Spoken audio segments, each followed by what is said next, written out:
Welcome to the top 5 sports callers of the week. Number 5. Tom from Pittsburgh joins Starkey and Mueller saying he hopes the Penguins miss the playoffs so that it will change their attitude.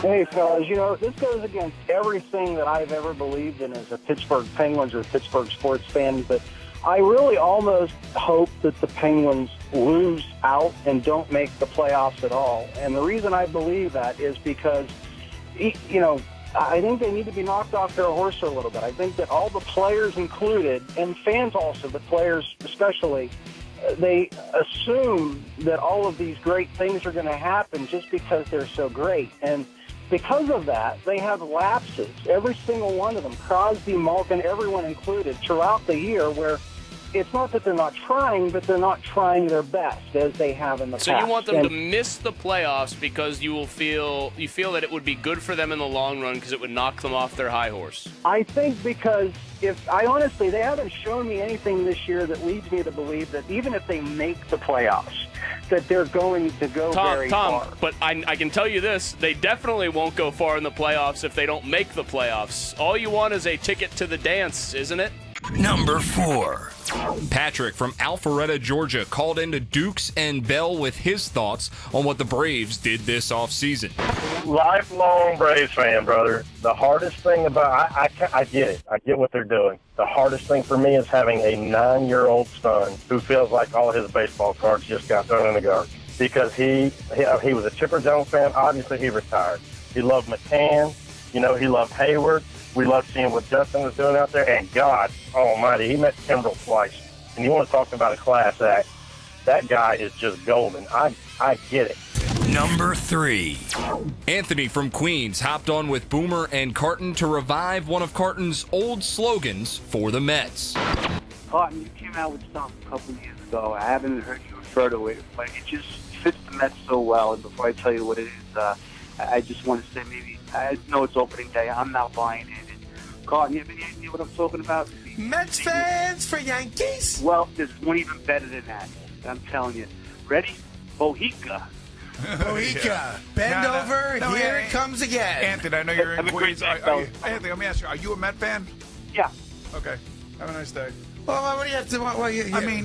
I just... The guy's being real. He's being we haven't honest. even played one game yet. But he's afraid that's going to be same old, same old. Aren't we supposed to be, thinking positive thoughts right now? Aren't we supposed to be thinking that this could be our year? Number 2. Joe in Mayfair joined the Mike and Ike show to tell the hosts why he still likes Jonathan Papelbon. I'm tired of people having to be politically correct all the time. It's ridiculous.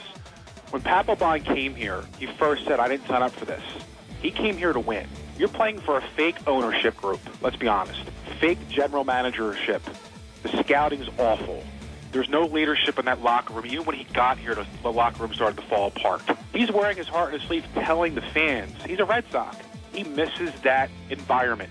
We take things so personally. Would they allow you to eat chicken and drink beer in the clubhouse? We can't have our cake and eat it, too. We want our athletes to be out there and talk. Papelbon does that. Cole Hamels does that.